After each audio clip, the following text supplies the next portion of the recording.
Salam saudara-saudari semua. Hari ini kita melihat kitab Yeremia pasal 7 yang disampaikan oleh Pastor Joshua. Pembagian bab dalam kitab Yeremia pertama itu yaitu panggilan menjadi nabi, panggilan nabi. Kemudian yang menyatakan tentang pemberontakan mereka, dan Allah pada akhirnya menolak mereka sebab mereka seperti kotoran yang pada perak. Awalnya menyuruh mereka untuk bertobat, tetapi mereka tidak mau. Kemudian Allah menyuruh untuk dapat menemui seseorang yang dapat melakukan keadilan dan yang mencari kebenaran, maka Allah akan mengampuni kota itu, tempat itu. Allah mencari orang, adakah orang yang benar tidak dikedapati, tetapi kemudian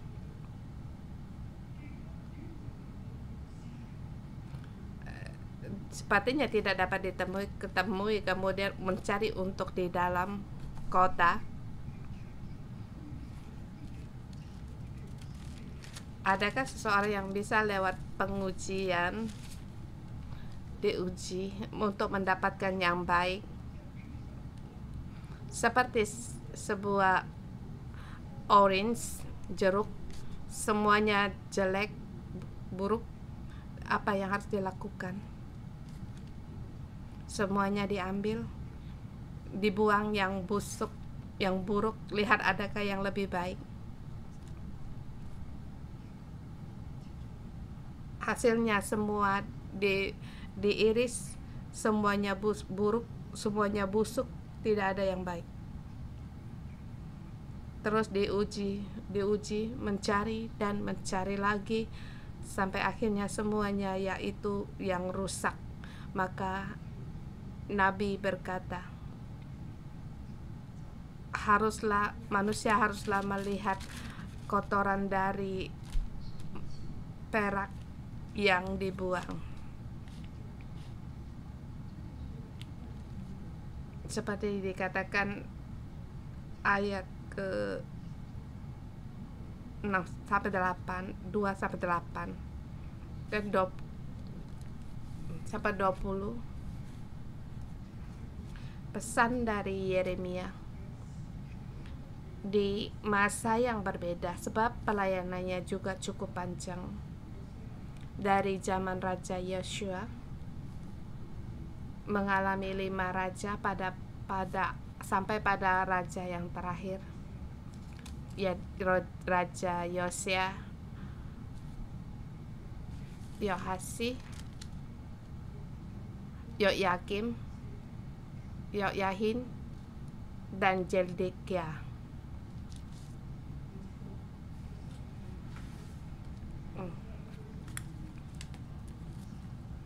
Dan Raja akhirnya Yosua, kita tahu bahwa dia dibunuh oleh Firaun, Raja Mesir.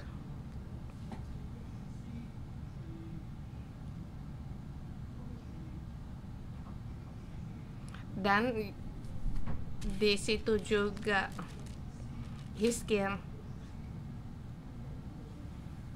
dia menjadi raja, tetapi mereka mengangkat anaknya Yosia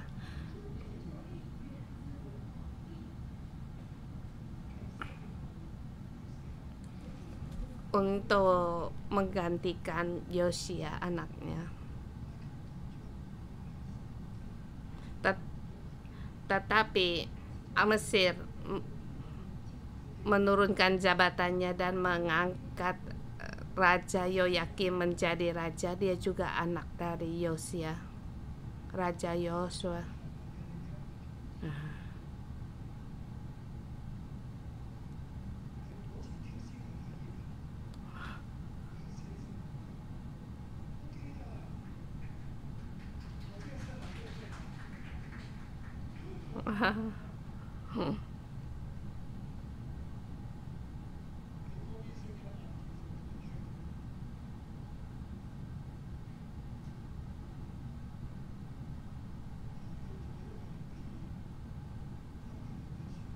Ya, untuk minta Pastor Jason untuk menterjemah sebab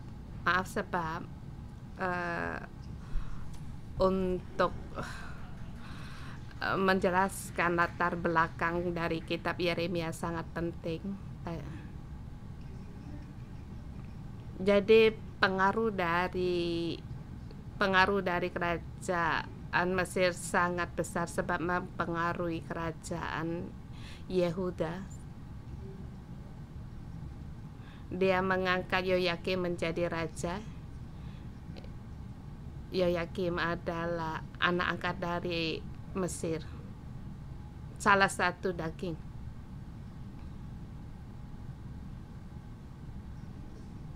Tetapi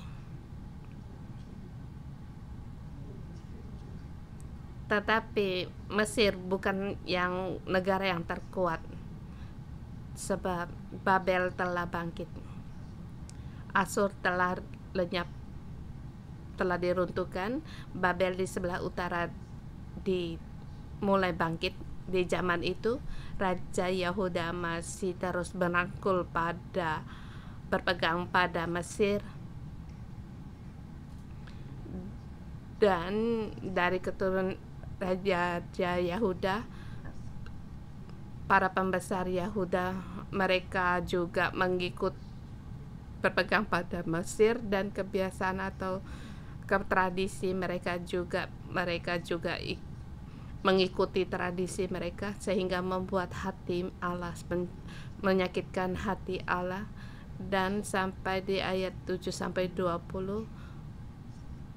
pasal 7-20 menyatakan perjanjian Allah kepada Israel semuanya dirusak.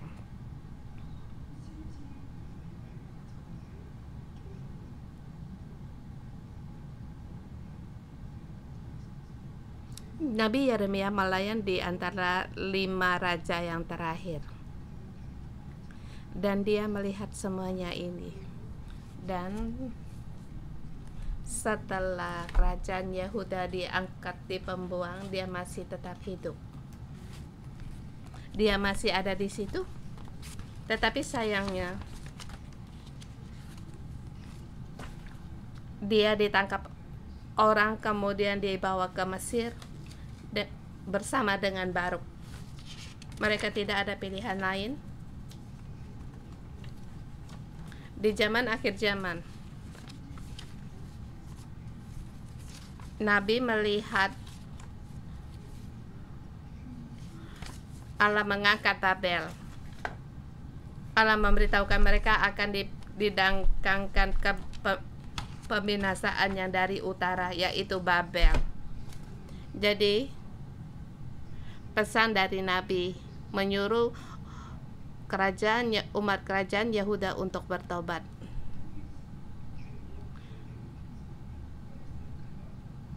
Allah pun melihat, tetapi mereka tidak mau bertobat. Dan pesan dari Nabi itu mengarah pada apa? Yaitu jangan melawan pada Babel, sebab Babel diangkat oleh Allah. Kerajaan Yehuda akan diangkut kepada pembuangan, seperti disebut di pasal yang ke-7.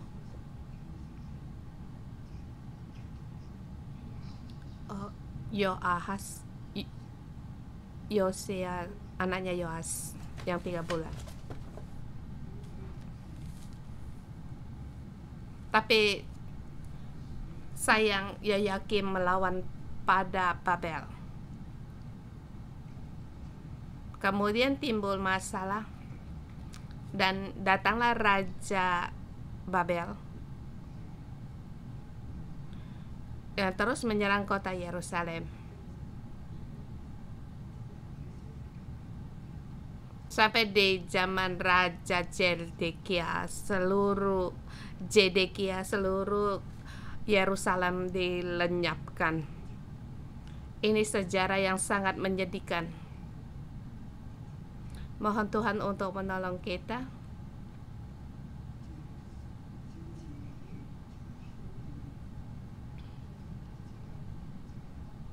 Nah,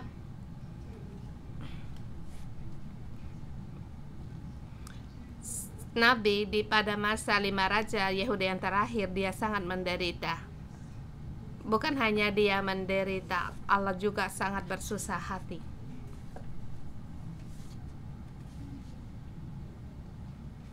Jadi banyak lagu ratapan dari Nabi di pasal ke-7 sampai pada 20.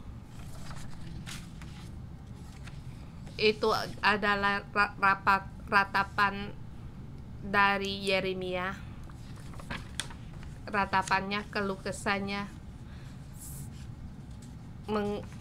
meratap sebab semua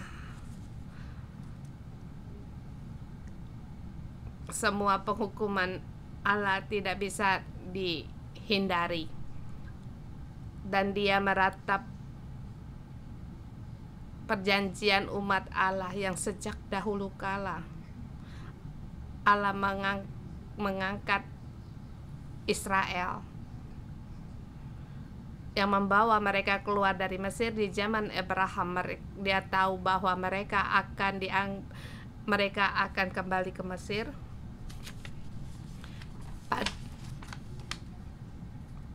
Pada saat Abraham mempersembahkan korban persembahan, dia tahu bahwa mereka akan 400 tahun ke Mesir, dan umatnya akan keluar dari Mesir, dan Allah mengikat perjanjian dengan mereka sebagai kerajaan negara Israel, kerajaan Israel, dan dia mengikat perjanjian dengan Daud. Keturunan Daud tidak akan lenyap.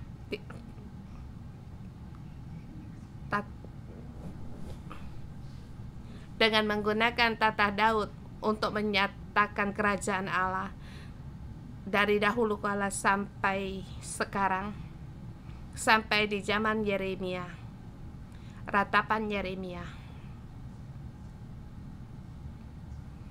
Allah kehilangan seluruh umatnya, seluruh umat yang telah mengikat janji dengan Allah, dan kembali diberikan kepada mereka.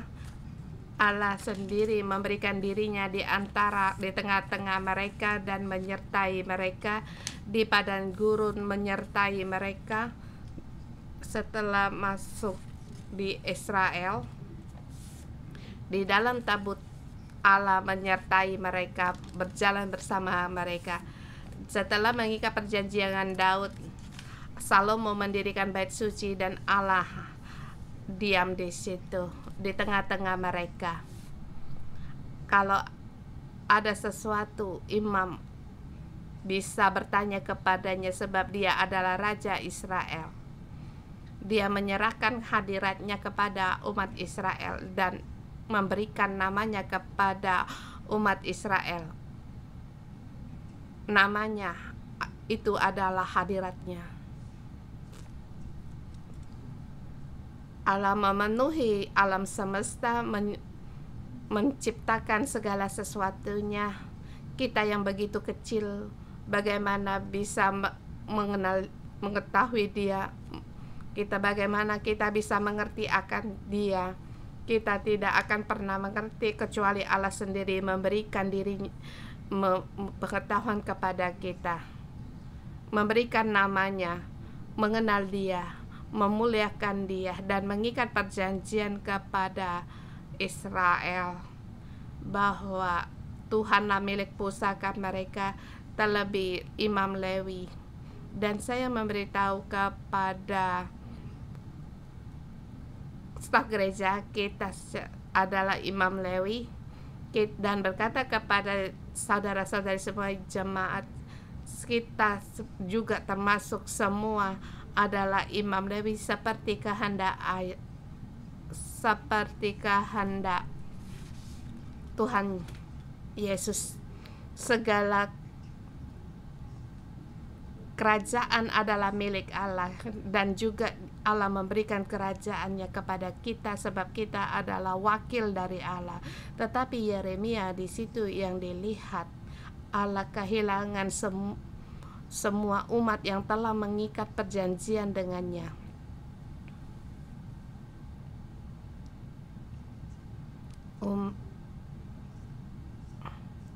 Umat ini juga kehilangan Allah, tetapi sejak dahulu kala Allah telah memberi dirinya kepada orang-orang ini dan diam di tengah-tengah mereka.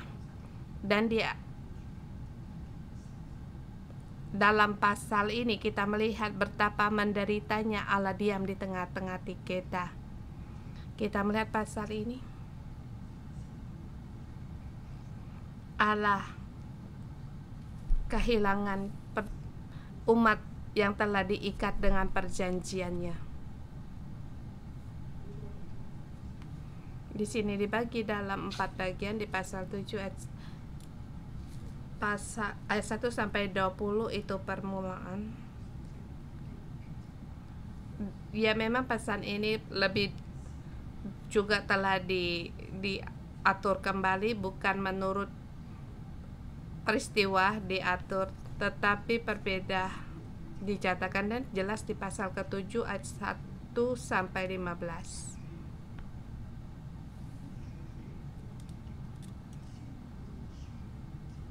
Yaitu setelah Raja Yoyakim membakar kitab Taurat, kitab Nabi. Nabi memberikan surat kitab ini kepada Raja Yoyakim. Setelah Raja Yoyakim membaca, dia membakar, dia tidak mau mendengar, dia merobek kitab Nabi, kemudian dia bakar. Ya, Nabi tahu semua telah selesai, sebab Yoyakim seluruhnya tidak mau mendengar perkataannya. Nabi tahu bahwa Allah kehilangan umatnya dan umatnya kehilangan Allah. Nabi terus berkata, bertobatlah. Jangan hanya melakukan upacara keagamaan yang hanya yang ada pada bait-bait seperti pelindung perisai mereka. Ada bait suci, ada hadirat Allah, ada bait suci, ada damai. Begitu besar bait Allah, kita masih tetap di bait suci untuk menyembah Allah, mempersembahkan korban persembahan, semuanya itu akan lebih baik. Bukan demikian, tetapi bertaubatlah. Jangan hanya melakukan rutinitas keagamaan, tetapi tidak ada kesalehan yang nyata. Kita lihat firman Tuhan kepada Yeremia, pada Tuhan bunyinya, berdirilah di pintu gerbang rumah Allah.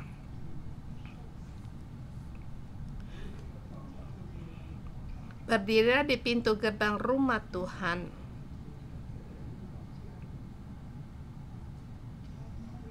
Serukanlah di sana firman ini dan katakanlah, dengarkanlah firman Tuhan, hai sekalian orang Yehuda yang masuk melalui semua pintu gerbang ini untuk sujud menyembah kepada Tuhan.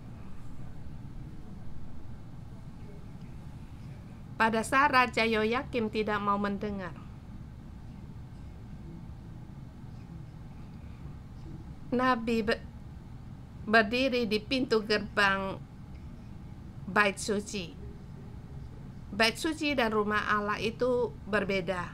Di sini disebut rumah Tuhan, di pintu gerbang rumah Tuhan, tempat hadiratnya, tempat dia diam. Dikatakan orang yang hendak masuk melalui menyembah Allah, kalian harus mendengar. Mengapa harus mendengar? Ayat ketiga demikianlah berkata, beginilah firman Tuhan semesta alam, Allah Israel, perbaikilah tingkah lakumu dan perbuatanmu, maka aku mau diam bersama-sama kamu di tempat ini.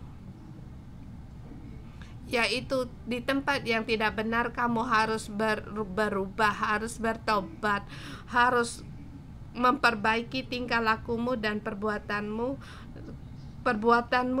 jalan-jalanmu. Mengapa kamu harus jalan menuju jalan yang menyimpang menuju pada kebinasaan? Berjalannya pada jalan yang tepat. Kamu haruslah mencari zaman yang dahulu kala. Jalan yang benar, bukan jalan kejahatan. Segala perbuatanmu kamu harus berubah. Maka aku mau diam bersama-sama kamu di tempat ini. Aku akan tetap melindungimu dan memberimu damai sejahtera.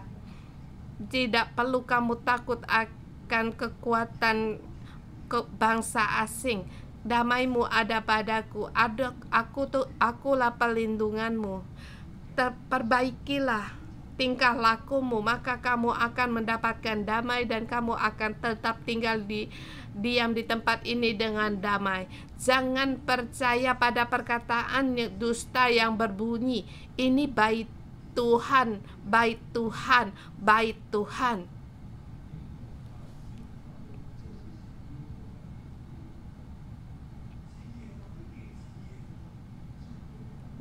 Ini bait Tuhan, bait Tuhan, bait Tuhan. Jangan kamu percaya ini bait Tuhan. Jangan berkata ini bait Allah. Ini bait Allah. Di sini bait Allah ada dua sebutan. Orang Israel mengira itu bait Allah. Mereka tidak merasa bahwa sesungguhnya itu adalah rumah Allah. Dan pikirkan apa perbedaannya. Pada saat Allah menyebut bait ini adalah rumahku, ini adalah hadiratku, aku diam di situ. Tetapi pada saat menggunakan bait Tuhan, itu hanya upacara keagamaan. Mereka datang bukan untuk menghadap kepada Allah.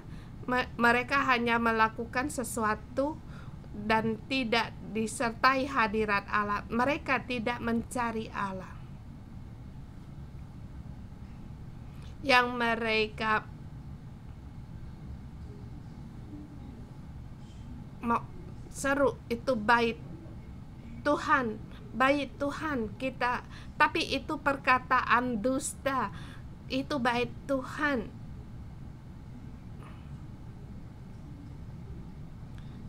Nabi berkata, kalau kamu sungguh-sungguh untuk menyembah Allah, haruslah kamu sungguh-sungguh memperbaiki tingkah lakumu dan perbuatanmu. Dan jika kamu sungguh-sungguh melaksanakan keadilan di antara kamu masing-masing, tidak menindas orang asing, yatim dan janda, tidak menumpahkan darah orang yang tidak bersalah di tempat ini, dan tidak mengikuti Allah lain yang menjadi kemalanganmu sendiri, maka aku mau diam bersama-sama kamu di tempat ini, di tanah yang telah diberikan kepada nenek moyangmu dari dahulu kala sampai selama-lamanya. Allah berkata, ubahlah tingkah lakumu, jalanmu haruslah kamu perbaiki, berubah. Jangan menindas yatim, orang yatim, janda. Jangan menindas orang lain.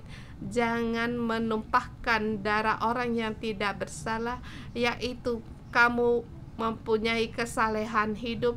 Begitu banyak orang yang berjalan menuju bait Allah. Ini bait Tuhan. Kita damai. Lihat begitu besar bait Allah. Allah ada di sini. Kita semuanya oke.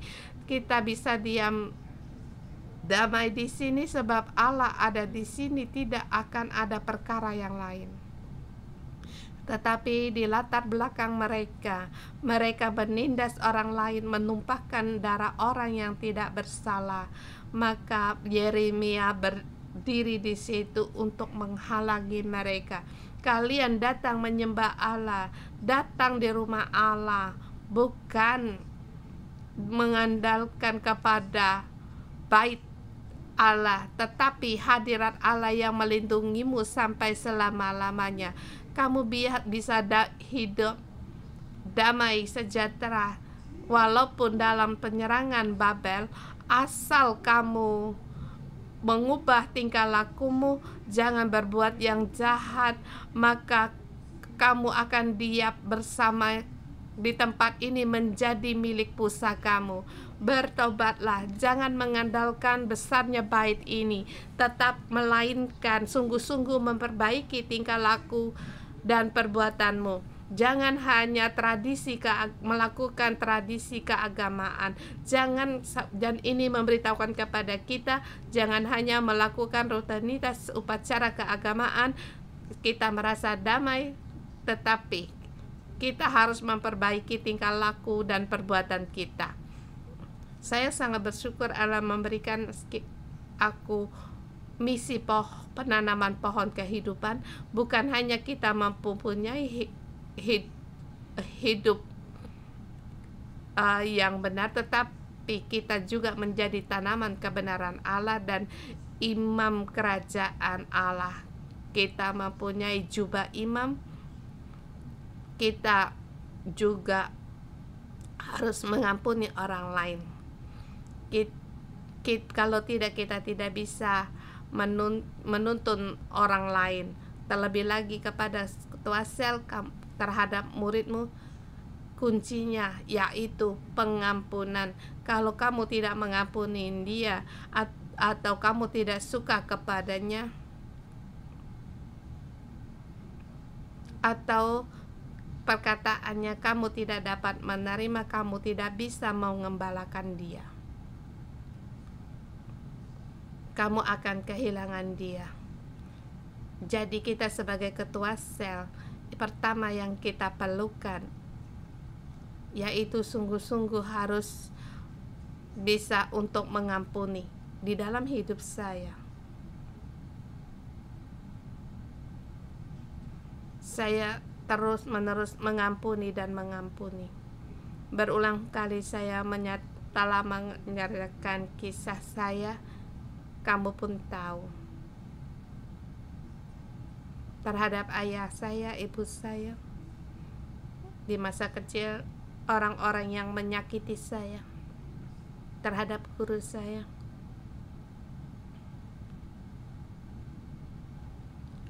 terhadap banyak orang, teman-teman, semuanya harus mengampuni sampai hari ini. Kepada orang yang menyakiti gereja kami, yang menyerang kami di media dengan sembarangan, saya pun harus mengampuni. Mengapa? Sebab Allah mengampuni saya mengampuni orang lain. Sebab aku mengampuni orang lain, Allah mengampuni aku.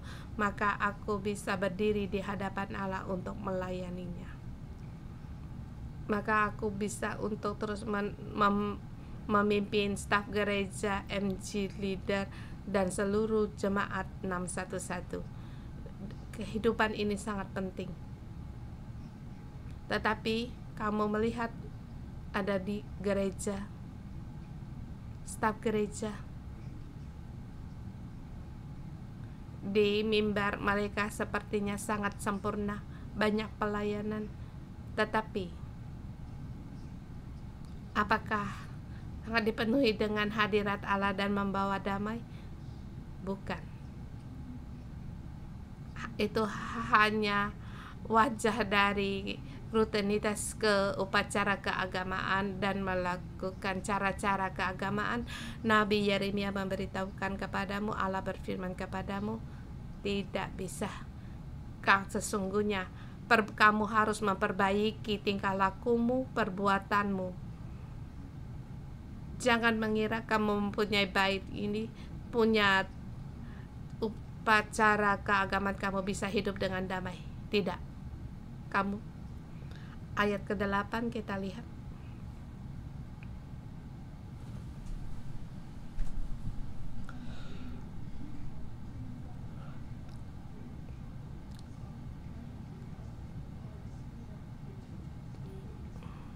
Tetapi sesungguhnya kamu percaya kepada perkataan dusta yang tidak memberi faedah. Masakan kamu mencuri, membunuh, berzina, dan bersumpah palsu, membakar korban pada Baal, dan mengikuti arah lain yang tidak kamu kenal? Kemudian kamu datang berdiri di hadapanmu di rumah yang di atasnya namaku diserukan sambil berkata, kita selamat, supaya dapat pula melakukan yang keji itu. Sudahkah menjadi sarang penyamun di mata rumah yang di atasnya namaku diserukan ini? Kalau aku sendiri melihat semuanya, demikianlah firman Tuhan. Ayat 8, mereka seperti melanggar perintah 10 perintah Allah, semua perjanjian Allah dirusak. Mereka percaya pada perkataan dusta yang tidak berfaedah, mencuri, membunuh,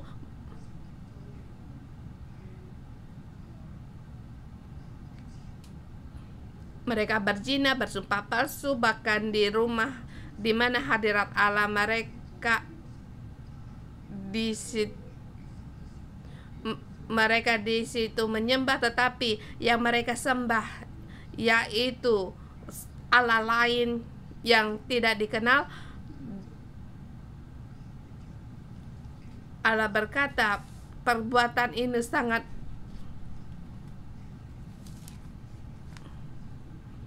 membencikan.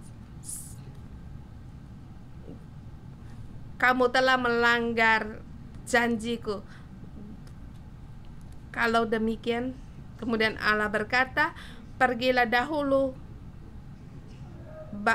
seperti dikatakan di ayat ke-12, tetapi baiklah pergi dahulu ke tempatku yang di Silo, di mana aku membuat namaku dahulu, diam dahulu, dan lihatlah apa yang telah kulakukan kepadanya karena kejahatan umat Israel. Maka sekarang oleh karena kamu telah melakukan perbuatan itu juga, demikianlah firman Tuhan, dan oleh karena kamu tidak mau mendengar sekalipun aku berbicara kepadamu terus-menerus, dan kamu tidak mau menjawab sekalipun aku berseru kepadamu, karena itulah kepada rumah yang atas namaku diserukan dan yang kamu andalkan itu dan kepada tempat yang telah kuberikan kepadamu dan kepada nenek moyangmu itu akan kulakukan seperti yang telah kulakukan kepada Silo. Bagaimana samanya?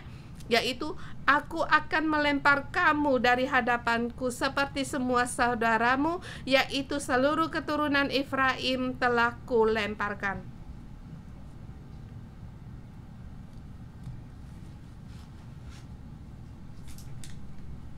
Di sini di zaman 609 sebelum Masehi, di zaman raja pada saat Yoyakim menjadi raja.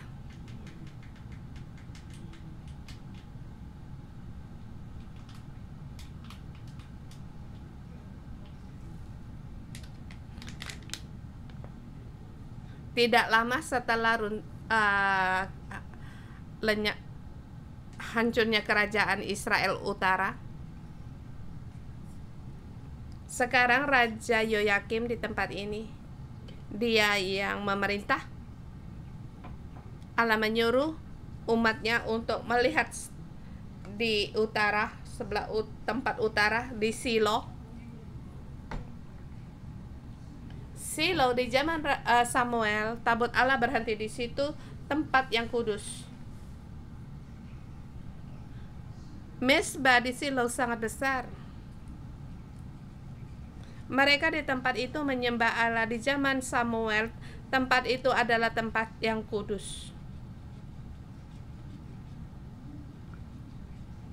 Dan Allah di tempat itu melindungi seluruh Israel di zaman Samuel.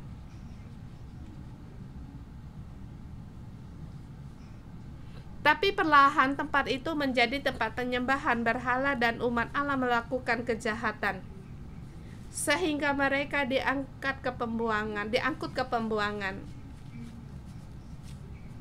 Dan sekarang Allah menyuruh nabinya memberitahukan orang Yehuda untuk melihat Silo di tempat itu, apakah bisa mempertahankan Israel? Tetapi sesungguhnya orang Yehuda mereka juga meremehkan Israel Utara, sebab mereka telah diangkut ke pembuangan, juga mereka ada percampuran darah dan satu peraturan Asur yang sangat sadis. Mereka dipaksa untuk menikah dengan mereka atau mereka dibunuh. Melihat di Efraim mereka tidak mau ke tempat itu, dan tempat itu adalah tempat yang najis. Mereka meremehkan saudara mereka, mereka menghina mereka, dan Nabi berkata, lihatlah mereka, nasibmu akan sama dengannya. Orang yang kamu hina, kamu pun akan bersama dengannya.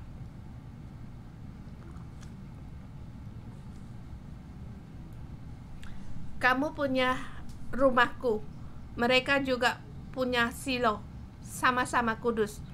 Tetapi semua itu tidak bisa mempertahankan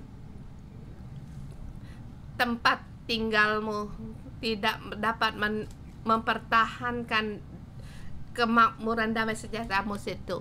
Bagaimana harus mempertahankannya? Yaitu kamu harus melakukan sungguh-sungguh memperbaiki tingkah lakumu dan perbuatanmu, harus melakukan kesalehan. Jangan hanya melakukan upacara keagamaan yang seperti di Silo.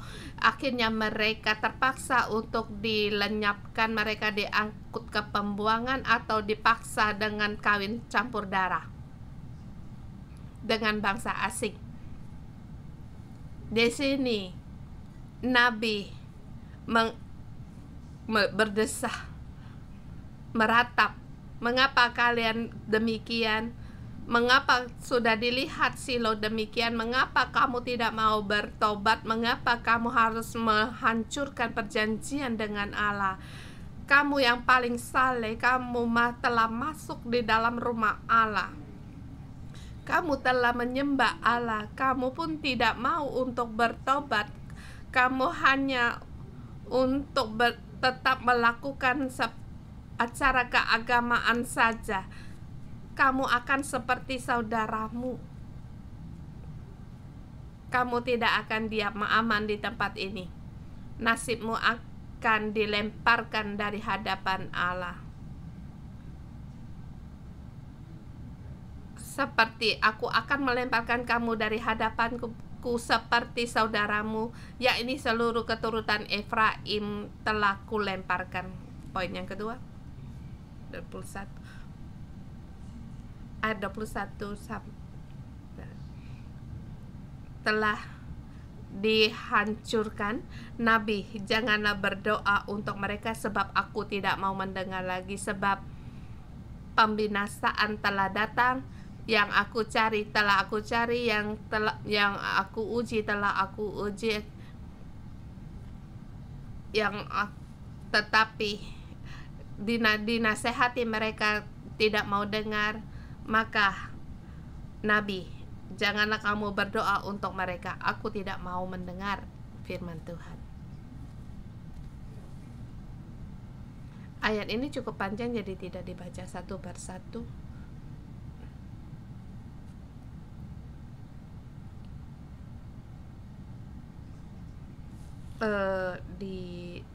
Baca dia 18. Anak-anak memungkut kayu bakar, bapak-bapak menyambut ayat 18. Anak-anak memungkut kayu bakar, bapak-bapak menyalakan api, dan perempuan-perempuan meremas adonan untuk membuat panganan persembahan bagi batu surga dan persembahan korban curahan kepada Allah lain dengan maksud menyakiti aku. Hai Nabi, janganlah kamu berdoa padaku lagi. Mereka tidak lagi mendengar firmanku, mereka tidak lagi berpegang pada perjanjianku. Apa yang mereka lakukan, yaitu anak-anak yang memukul kayu bakar, bapak-bapaknya menyalakan api, dan ibunya di situ membuat roti. Mereka bekerja sama, mereka bersatu hati. Apa yang mereka perbuat, yaitu mempersembahkan kepada Ratu Surga. Itu yang membuatku murka. Bagaimana Allah bisa murka? Seperti tadi yang kita katakan, sejak dahulu kala Allah telah membimbing Israel, membawa mereka masuk ke dalam tanah Kanaan, mendirikan mereka menjadi satu kerajaan, dan memberi perjanjian kepada mereka dan melindunginya, dan diam bersama mereka, melindungi mereka, memilih mereka, ya kan? Tetapi sampai saat ini orang-orang ini satu persatu keluarga, anak-anak memungkut kayu bakar, ayahnya menyalakan api, ibunya membuat roti untuk membuat panganan persembahan bagi Ratu Surga, bukan untukku. Mereka datang di baitku. Ya, kami telah lakukan, kami selesai. Kemudian mereka melakukan banyak kejahatan dan dosa. Seluruhnya bukan umat Allah. Kamu harus pikirkan, Allah hendak umatnya menjadi imam kerajaan, tetapi mereka melakukan kejahatan. Imam haruslah mereka menyembah Allah dan membawa segala sesuatu kembali kepada Allah, dan harus menjadi kepala di atas segalanya. Tetapi mereka sekeluarga menyembah Ratu Surga, dan mereka bekerja sama bagi Allah. Ini hanya pengenalan yang di luar. Allah murka. Hai Nabi, janganlah berdoa untuk mereka. Keputusanku untuk memusnahkan mereka dan melemparkan mereka keluar, sebab mereka berbuat demikian hanya mendatangkan bencana bagi mereka sendiri. 21 sampai 28.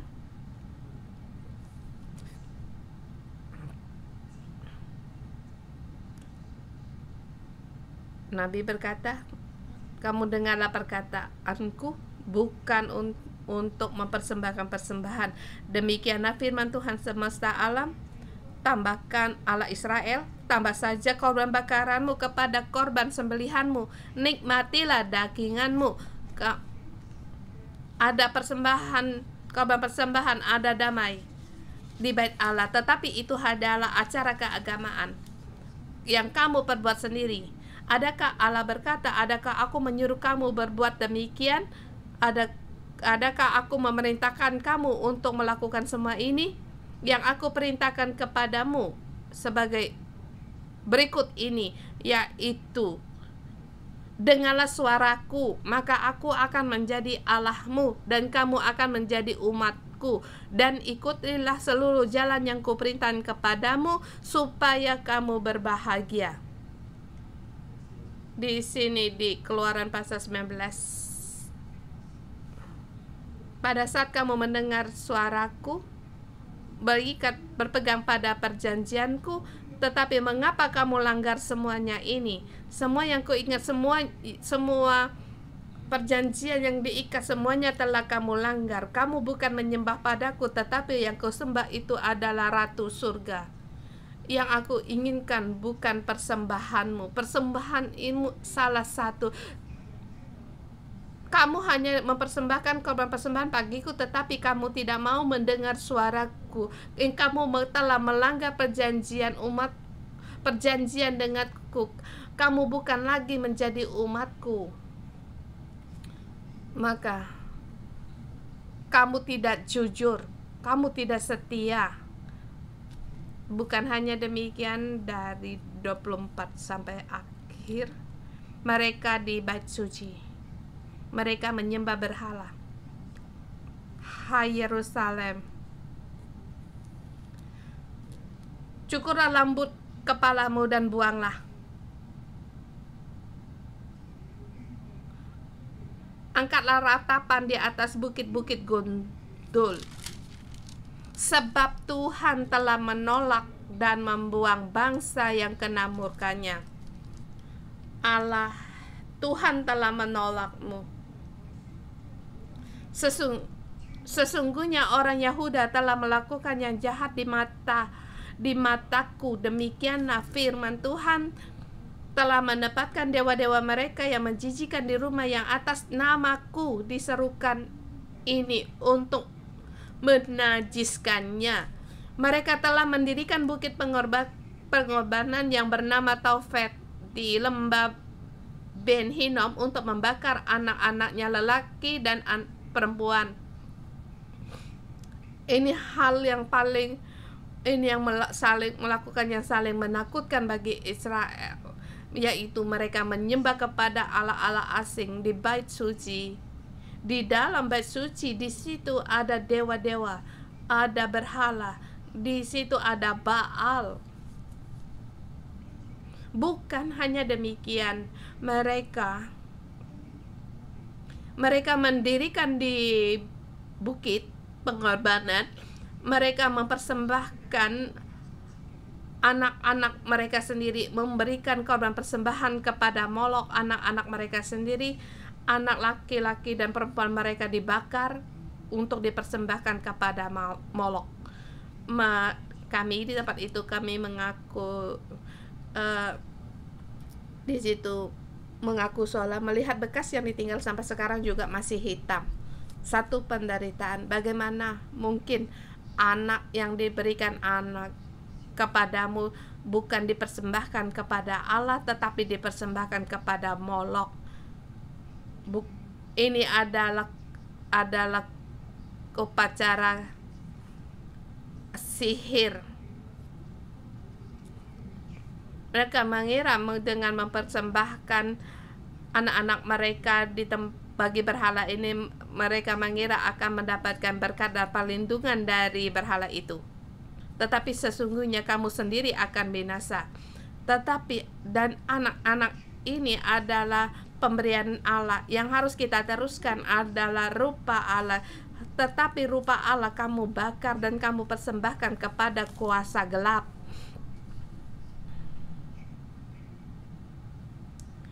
Maka Allah berkata, demikianlah aku akan membuang semua umatku. Umatku tidak akan mendapatkan aku nabi. Kamu janganlah berdoa untuk mereka.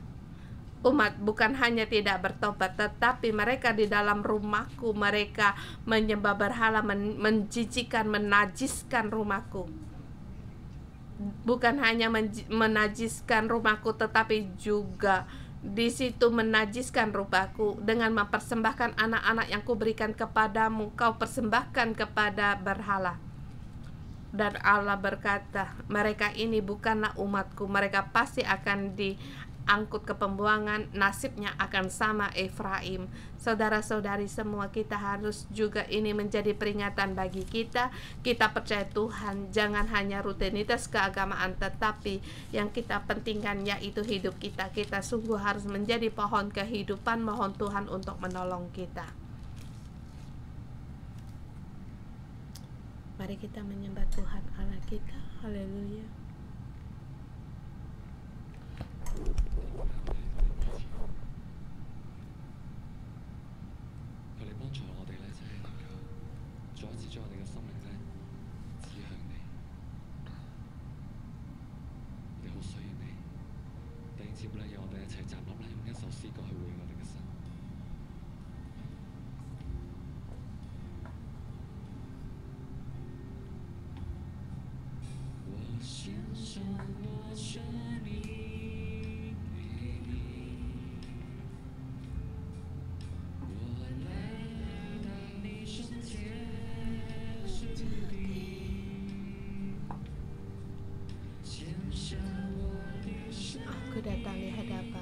dalam bait suci mempersembahkan hidupku hari ini sebagai persembahan yang hidup.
Tuhan, jadilah kami rumah-Mu untuk menyembah Engkau.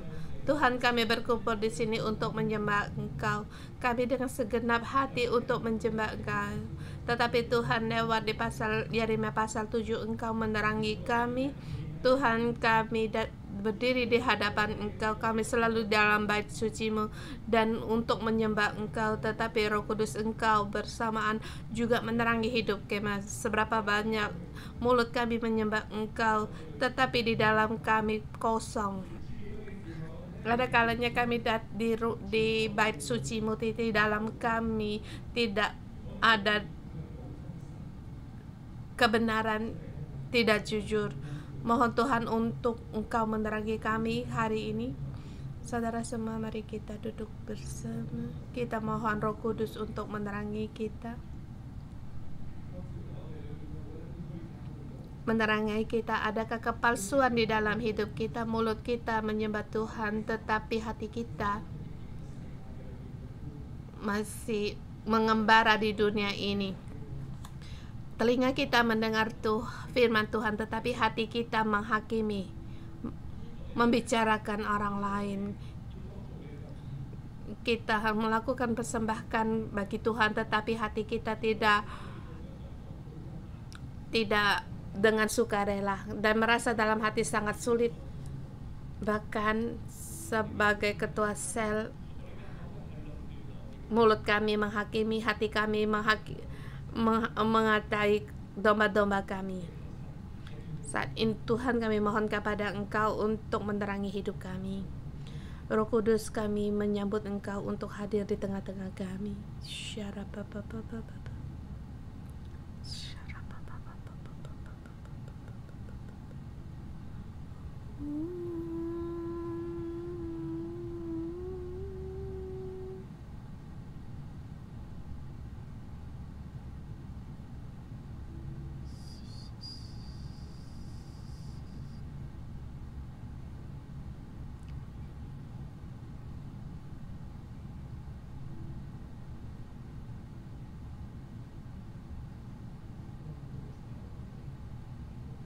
Pada saat aku berdoa, selalu lihat gambaran di tengah-tengah kita ada saudara-saudari kita.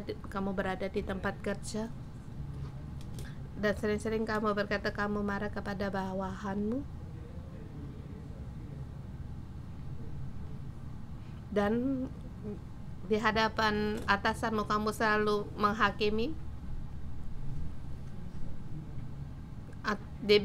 Kamu datang di sel grup kamu dengan lemah lembut, tetapi selesai dari kebaktian kembali ke tempat kerjamu, kamu kembali melakukan dirimu sendiri persatu persatu, dipenuhi dengan amarah dan juga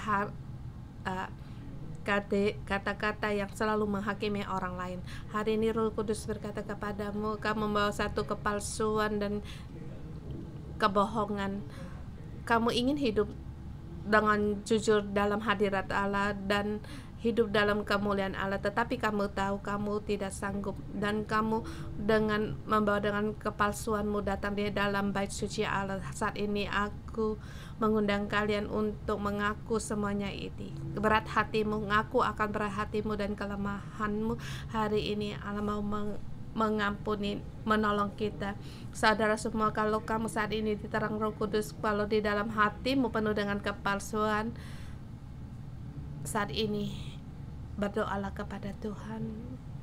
Kita mengaku akan kesalahan kita pada Tuhan, mohon Tuhan untuk menolong kita dan mengampuni kita.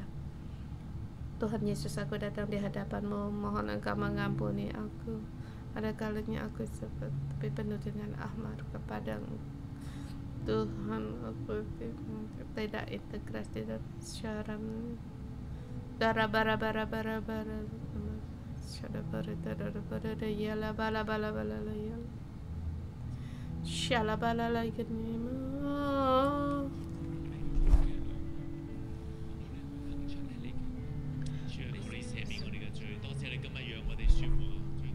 Tuhan Yesus, kami berterima kasih. Kami punya kesempatan di hadapan Engkau mengaku dosa.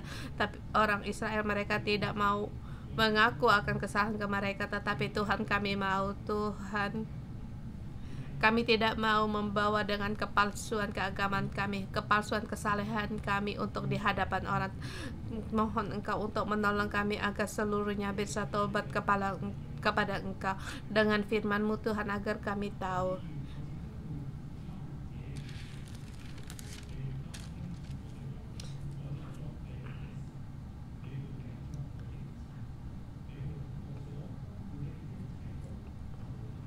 beginilah firman Tuhan semesta alam Allah Israel, perbaikilah tingkah lakumu dan perbuatanmu, maka aku mau diam bersama-sama dengan kamu di tempat ini.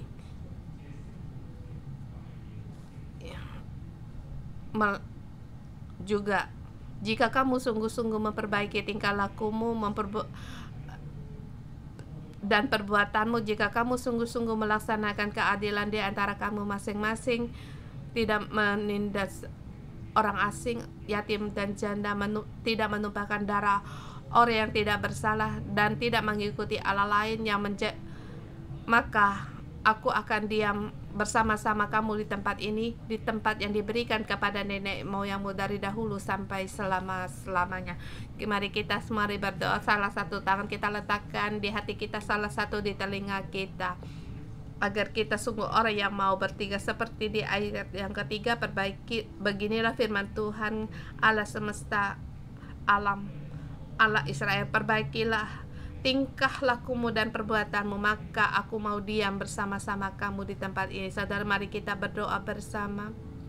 Syara bala bala bala bala bala bala tada dengan ini syira baka gada gada dudu gera bala bala bala bala bala bala bala bala bala bala ya la la ya la la ya la la shala bala bala bala bala bala bala bala bala bala bala bala syara bara bara bara bara bara bara ya la la la shala gala gala gala gala gala gala gala gala gala gala bala gala gala da da da da ba ba ba ba da da da da da da da da da da ba ba ba shara bala bala bala bala bala bala yale bala bala bala bala bala da shara bala bala bala bala bala bala bala da da shala bala bala bala bala bala bala bala bala gala gala da da shara bala bala. Tuhan, Engkau menerobos segala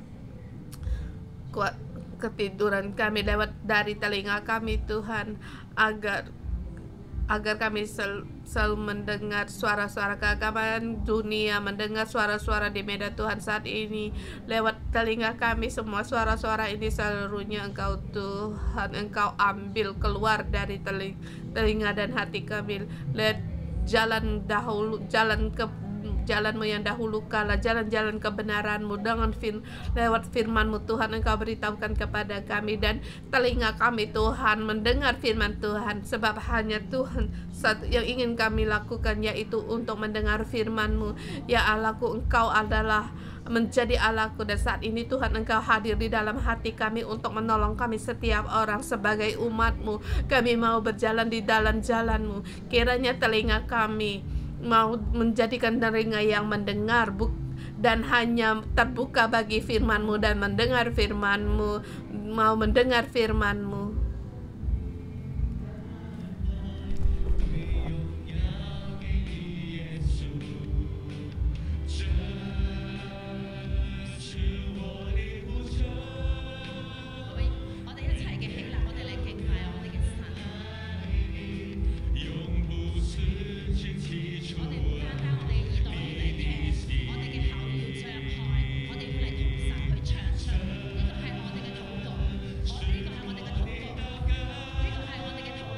Kita berdoa pada Tuhan, inilah doa kita.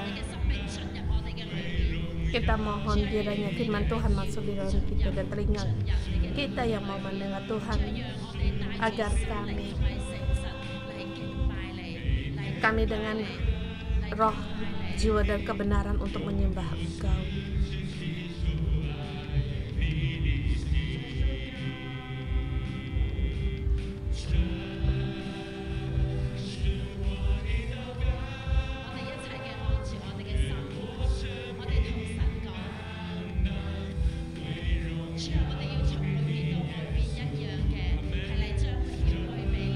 Tuhan, kiranya hidup kami memuliakan Engkau. Bukalah telinga kami,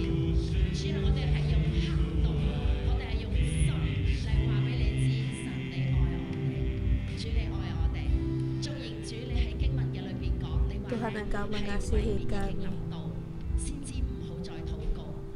Di dalam ayat dikatakan Nabi untuk tidak lagi berdoa. Saudara semua, adakah Allah berkata kepada Hong Kong? Pastor Joshua berkata kita adalah imam kerajaan. Kita juga dimanapun kita berada, kita adalah imam kerajaan. Kita di sana saling berdoa.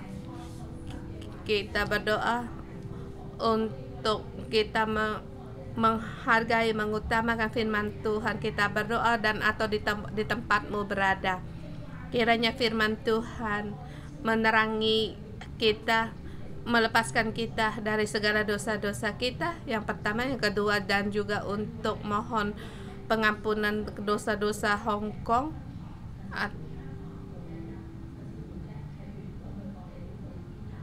Atau juga untuk berdoa untuk cabang-cabang gereja 611, berdoa mohon Tuhan agar kita semua, agar setiap gereja untuk mengutamakan firman Tuhan, untuk berjalan dalam firman-Nya, mendengar firman-Nya sebagai umat-Nya. Mari kita bersama berdoa.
Saudara-saudari semua, Nabi berkata, dengarlah,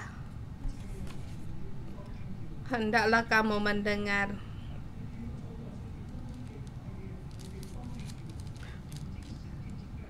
Dengarlah firman Tuhan, hai sekalian orang Israel yang masuk melalui semua pintu gerbang ini untuk sujud menyembah kepada Tuhan.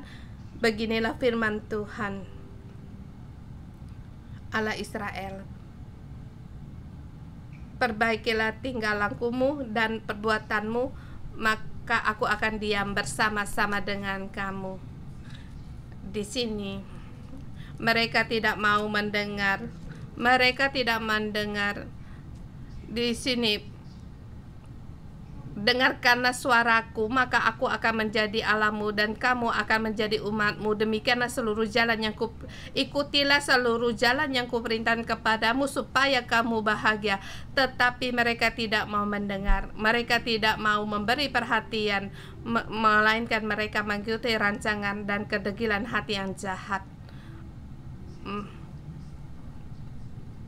Saudara semua, mari kita untuk mengoreksi diri kita sendiri. Adakah kita mengikuti firman Tuhan? Adakah kita bersedia untuk mengikutinya? Atau kita tidak mau mendengar, hanya mau yang ingin kita inginkan saja?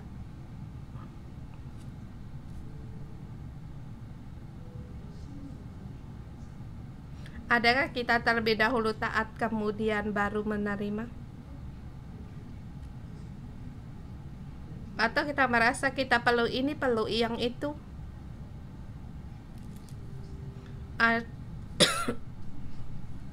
Apakah kita taat kepada Allah, mendengar firman Allah? Kita sungguh-sungguh mendengar atau mendengar perkataan hati sendiri?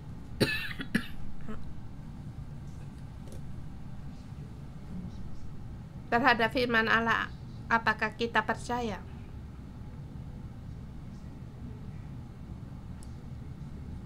Allah berfirman kepada Israel, dengarlah firmanku, dengar kepada Yahuda, dengarkanlah suaraku. Mengapa kamu harus takut kepada Mesir? Mengapa harus mengandalkan Mesir? Mengapa harus mengandalkan berhala tidak mengandalkan aku?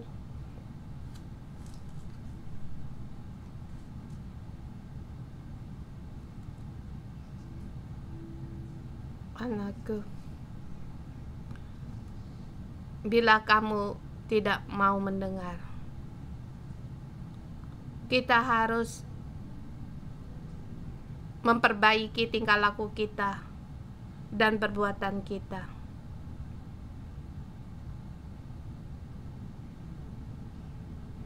Jangan mengira gereja 611 telah bertumbuh besar, kita pasti baik. Kita jangan mengandalkan bait ini, tetapi yang harus kamu andalkan yaitu hadirat Allah. Waktu kamu datang menyembahnya, adakah kamu merasakan hadirat Allah? Hatimu, jiwamu, rohmu pada saat datang di hadapan Bapa dengan roh dan kebenaran menyembah Dia. Adakah kamu